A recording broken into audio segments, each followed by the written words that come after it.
परभणी शहर महानगरपालिकेच्या विशेष सर्वसाधारण सभेत नगरविकास विभागाच्या नियमानुसार शहर विकास आघाडीच्या शिफारशीवरून राहुल मुरकुटे यांची स्वीकृत सदस्य म्हणून एकमुखाने निवड करण्यात आली आहे।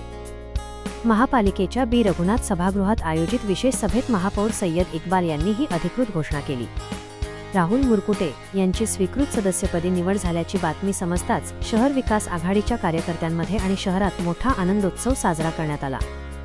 राहुल मुरकुटे यांचा जनसंपर्क, नागरिकांच्या प्रश्नांची असलेली जाण आणि सातत्याने सर्वसामान्यांच्या हितासाठी धावून जाण्याची वृत्ती यामुळेच त्यांना ही मोठी संधी मिळाली असल्याची भावना व्यक्त केली जात आहे।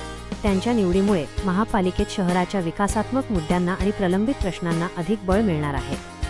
महापालिकेच्या विशेष सर्वसाधारण सभेत ही घोषणा होताच महापौर सय्यद इक्बाल, उपमहापौर गणेश देशमुख आणि महापालिका आयुक्त नितीन नार्वेकर यांच्यासह उपस्थित लोकप्रतिनिधी व अधिकाऱ्यांनी राहुल मुरकुटे यांचे पुष्पगुच्छ देऊन विशेष अभिनंदन केले।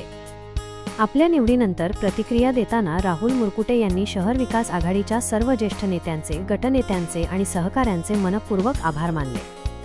शहराचा सर्वांगीण विकास, नागरी सुविधांचा दर्जा सुधारणे आणि सर्वसामान्य जनतेच्या समस्या सोडवणे हीच माझी पहिली प्राथमिकता राहील, असा विश्वास राहुल मुरकुटे यांनी व्यक्त केला। त्यांच्या या निवडीबद्दल राजकीय, सामाजिक आणि विविध क्षेत्रांतील मान्यवरांकडून त्यांच्यावर अभिनंदनाचा वर्षाव होत आहे।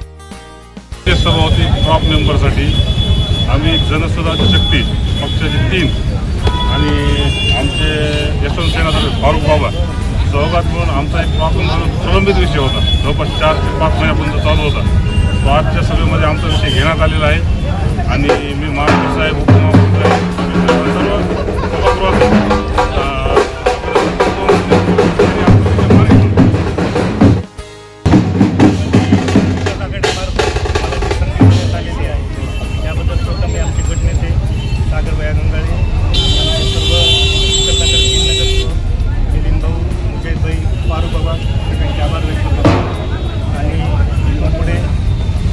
महानगरपालिकेसाठी जे काही आवश्यक गोष्टी माझ्या मार्फत करण्यात येईल, चांगला प्रयत्न करू।